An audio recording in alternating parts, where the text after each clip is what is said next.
को सुनहरा रंग देती थीं और हवा में ताजे फलों की खुशबू के साथ दुकानदारों की पुकार गूंज रही थी। इस चौराहे के एक कोने में एक छोटा सा ठेला सजा था, जिसके पीछे खड़ी थी रानी, एक 30 साल की मेहनती औरत। रानी का चेहरा सादगी से भरा था, लेकिन उसकी आंखों में एक ऐसी चमक थी जो जिंदगी की हर मुश्किल से लड़ने की कहानी कहती थी। उसके हाथों पर मेहनत की गहरी लकीरें थीं और होठों पर एक हल्की सी मुस्कान जो यह बताती थी कि वह कितनी भी तकलीफ में हो, हार नहीं मानेगी। रानी हर सुबह अपने ठेले पर ताजे फल जैसे सेब, अनार, केले और कुछ हरी मिर्चें और धनिया सजाती थी। उसकी जिंदगी का एकमात्र मकसद था उसका 10 साल का बेटा विवेक, जिसके लिए वह हर दिन सूरज उगने से पहले उठकर मेहनत करती थी। विवेक की मासूम हंसी और स्कूल जाने की जल्दबाजी रानी के लिए वह ताकत थी जो उसे हर मुश्किल से लड़ने का हौसला देती थी। विवेक एक होनहार बच्चा था जो अपने स्कूल में हमेशा अच्छे नंबर लाता था। रानी का सपना था कि वह एक दिन बड़ा अफसर बने, ताकि उसकी जिंदगी उसकी माँ की तरह कठिनाइयों से न भरी हो। लेकिन रानी की राह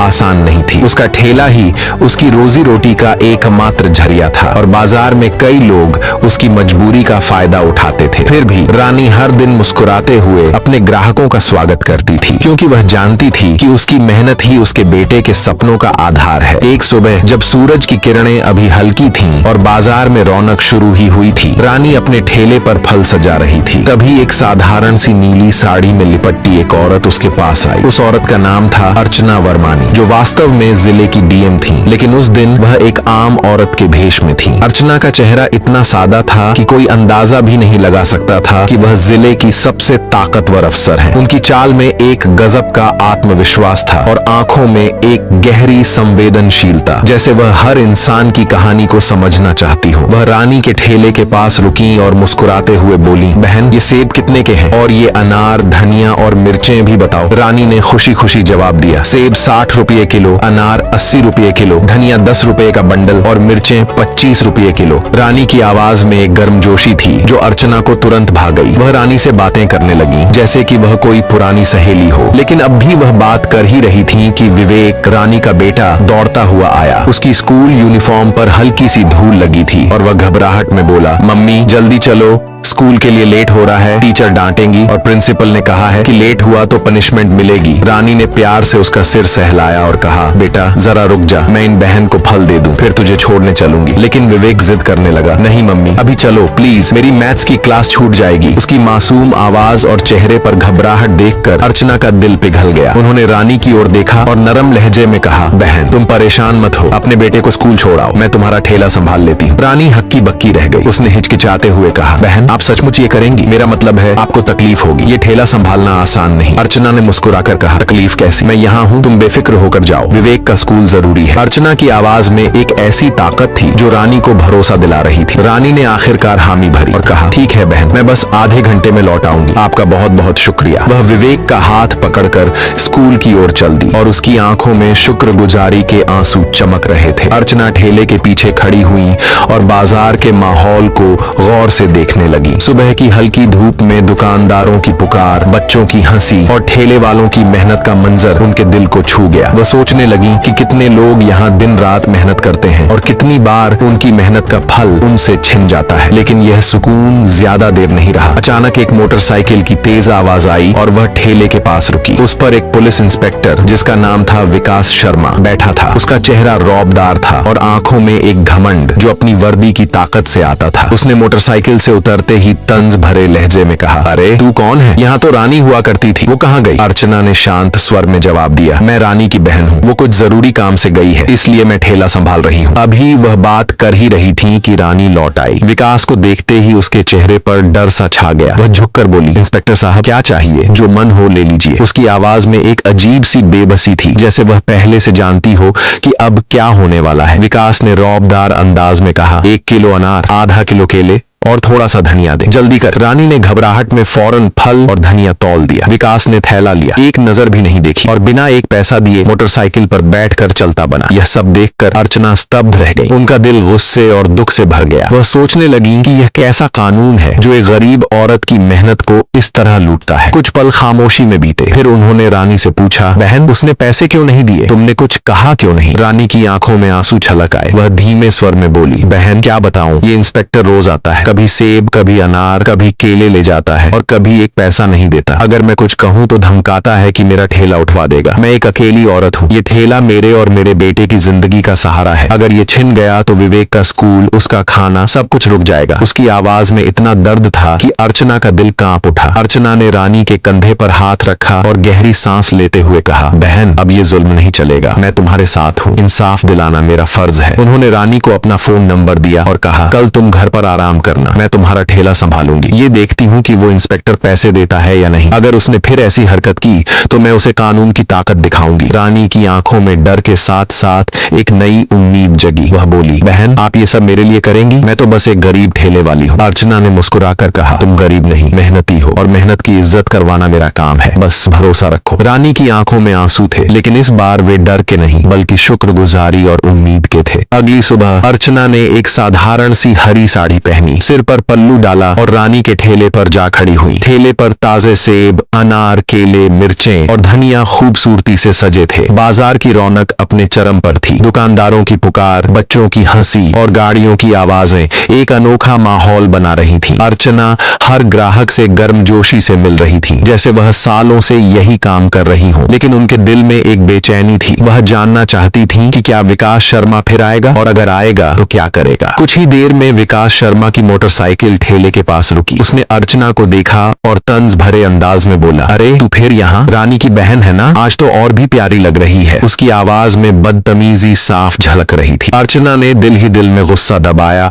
और शांत लहजे में कहा, हाँ, मैं रानी की बहन हूँ, बताइए क्या चाहिए? विकास ने लापरवाही से कहा, 1 किलो सेब, आधा किलो अनार और थोड़ी सी मिर्चें दे। अर्चना ने खामोशी से सब कुछ तौल कर उसके हाथ में दिया। जैसे ही वह मोटरसाइकिल की ओर बढ़ा, अर्चना ने सख्त आवाज में कहा, रुकिए, आपने फलों और मिर्चों के पैसे नहीं दिए। विकास चौंक कर पलटा। उसका चेहरा गुस्से से लाल हो गया। पैसे? तू नई नई आई है क्या? रानी तो कभी पैसे की बात नहीं करती। अर्चना ने डटकर कहा, रानी से चाहे जो किया हो, लेकिन मुझसे नहीं चलेगा। ये फल हम मेहनत से लाते हैं, हमारे घर का चूल्हा इसी से जलता है। आप पैसे दीजिए वरना बात आगे बढ़ेगी। विकास का घमंड उसे बर्दाश्त नहीं हुआ। उसने गुस्से में आकर अर्चना के गाल पर जोरदार थप्पड़ मार दिया। अर्चना लड़खड़ाई, लेकिन खुद को संभाल लिया। उनकी आंखों में आंसू आ गए, लेकिन उनका हौसला और मजबूत हो गया। उन्होंने कांपती आवाज में कहा, आपने एक औरत पर हाथ उठाया, ये बहुत बड़ी गलती है। इसका अंजाम आपको भुगतना पड़ेगा। विकास हंस पड़ा। अंजाम? तेरी इतनी औकात? तू एक ठेले वाली और मैं पुलिस इंस्पेक्टर। ज्यादा जबान चलाई तो तुझे जेल में डाल दूंगा। उसने अर्चना के बाल खींचे और वह दर्द से कराह उठी, लेकिन अर्चना ने हिम्मत नहीं हारी। उन्होंने कहा, तुम जैसे लोग कानून की आड़ में जुल्म करते हो, लेकिन अब ये नहीं चलेगा। मैं रिपोर्ट दर्ज करवाऊंगी। विकास ने मजाक उड़ाते हुए कहा, रिपोर्ट? जा, जो करना है कर। और वह मोटरसाइकिल पर बैठकर चला गया। अर्चना गुस्से से कांप रही थी, लेकिन उन्होंने खुद को संभाला। वह जानना चाहती थी कि यह इंस्पेक्टर कितनी हद तक गिर सकता है। उन्होंने रानी को फोन किया और कहा, अब तुम ठेले पर आ जाओ। रानी के आते ही अर्चना चुपचाप वहां से निकल गई। घर पहुंचकर उन्होंने अपनी सादी साड़ी उतारी और एक साधारण पीले रंग का सलवार सूट पहना। फिर वह एक आम औरत के भेष में थाने पहुंची। थाने में इंस्पेक्टर विकास मौजूद नहीं था, लेकिन एक हवलदार डेस्क पर बैठा था। अर्चना ने कहा, मुझे रिपोर्ट दर्ज करवानी है। इंस्पेक्टर विकास शर्मा और एसएचओ से मिलना है। हवलदार ने कहा, इंस्पेक्टर साहब बाहर गए हैं और एसएचओ साहब भी फील्ड विजिट पर हैं, आप इंतजार करें।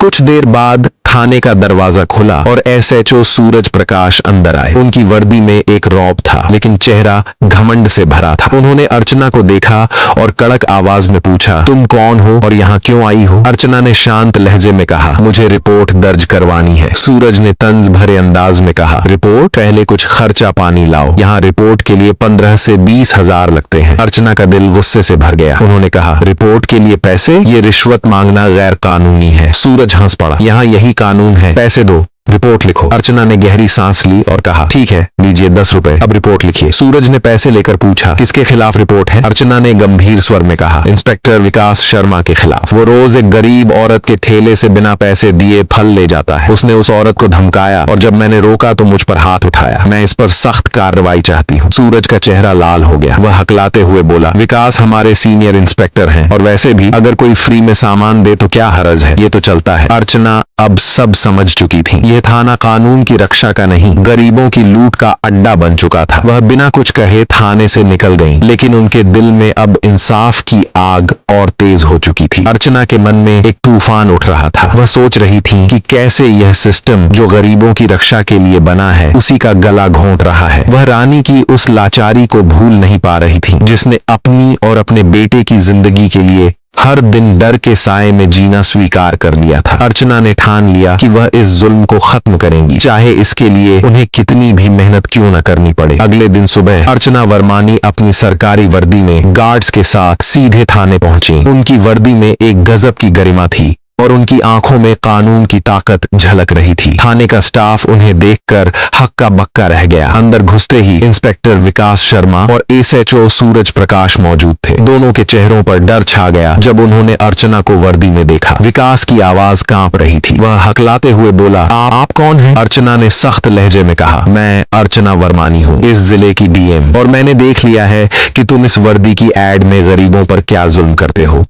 उन्होंने अपना सरकारी पहचान पत्र निकालकर सूरज के सामने रख दिया। सूरज के हाथ कांपने लगे। वह हाथ जोड़कर बोला, मैडम हमें माफ कर दीजिए, हमें नहीं पता था कि आप डीएम हैं। विकास भी घबराकर बोला, मैडम जो हुआ गलती से हुआ, आगे से ऐसी गलती नहीं होगी। लेकिन अर्चना की आवाज में अब कोई नरमी नहीं थी। उन्होंने कहा, गलती? तुमने एक गरीब औरत की रोजी पर डाका डाला, एक औरत पर हाथ उठाया, ये गलती नहीं अपराध है। तुम दोनों आज से सस्पेंड हो, कानून तुम्हारा हिसाब करेगा। उन्होंने थाने के स्टाफ को आदेश दिया, इन दोनों के खिलाफ तत्काल विभागीय जांच शुरू करो और ये सुनिश्चित करो कि इस थाने में अब कोई गरीब दबाया न जाए। थाना सन्नाटे में डूब गया। विकास और सूरज हाथ जोड़कर उनके पैरों में गिर गए। विकास की आवाज में पश्चाताप था। वह बोला, मैडम हमसे बहुत बड़ी गलती हो गई, हमें एक आखिरी मौका दीजिए, हम वादा करते हैं कि अब कोई गरीब हमसे नहीं दबेगा। सूरज ने भी कहा, मैडम हम सुधर जाएंगे, हमारी गलती माफ कर दीजिए। अर्चना ने कुछ देर सोचा। उनकी आंखें दोनों की कांपती आवाज और पश्चाताप भरे चेहरों पर टिकी थीं। फिर उन्होंने गहरी सांस ली और बोली, ठीक है, मैं तुम्हें एक आखिरी मौका दे रही हूँ, लेकिन अगर फिर कोई शिकायत आई, अगर किसी गरीब की आवाज मुझ तक पहुंची, तो तुम सिर्फ सस्पेंड नहीं, जेल की सलाखों के पीछे होगे। अर्चना ने थाने से निकलते वक्त पूरे स्टाफ की ओर देखा और कहा, ये वर्दी डराने के लिए नहीं, भरोसा देने के लिए है। इसकी इज्जत तभी होगी जब तुम गरीबों की आवाज बनो, न कि उनका डर। उनके शब्द थाने की दीवारों में गूंज गए। उस दिन के बाद थाना बदल गया। न रिश्वत न जुल्म, हर फरियादी की बात सुनी जाती थी। रानी अपने ठेले पर बेखौफ मुस्कुराती थी। उसकी आंखों में अब डर नहीं, एक नई उम्मीद थी। उसने अर्चना से मिलकर उनका शुक्रिया अदा किया और कहा, मैडम आपने न सिर्फ मेरा ठेला बचाया बल्कि मेरे बेटे के सपनों को भी एक नया आसमान दिया। मैं जिंदगी भर आपकी आभारी रहूंगी। अर्चना ने रानी की ओर देखा और मुस्कुराते हुए कहा, रानी ये मेरा फर्ज था, तुम्हारी हिम्मत और मेहनत ही तुम्हारी असली ताकत है, बस इसे कभी मत छोड़ना। रानी की आंखें नम थीं, लेकिन उसका चेहरा खुशी से चमक रहा था। वह अब बिना डर के अपने ठेले पर काम करती थी और विवेक के स्कूल की फीस समय पर जमा हो रही थी। बाजार के बाकी दुकानदार भी अर्चना की हिम्मत की तारीफ करते थे। पूरे चौराहे में यह कहानी फैल गई थी कि कैसे एक डीएम ने सादगी के भेष में एक गरीब औरत के लिए इंसाफ की मशाल जलाई। ये कहानी हमें सिखाती है कि हिम्मत और ईमानदारी से कोई भी सिस्टम बदला जा सकता है। अगर सच्चाई और इंसाफ के लिए एक कदम उठाया जाए तो पूरी दुनिया बदल सकती है। अगर आपको ये कहानी पसंद आई तो हमारे चैनल पॉपुलर स्टोरीज को सब्सक्राइब करें। हमारे गैरतमंद और होशियार पुलिस वालों और फौजियों के लिए एक लाइक और कमेंट जरूर करें। इंसाफ की ये आवाज और लोगों तक पहुंचाए, शेयर करें।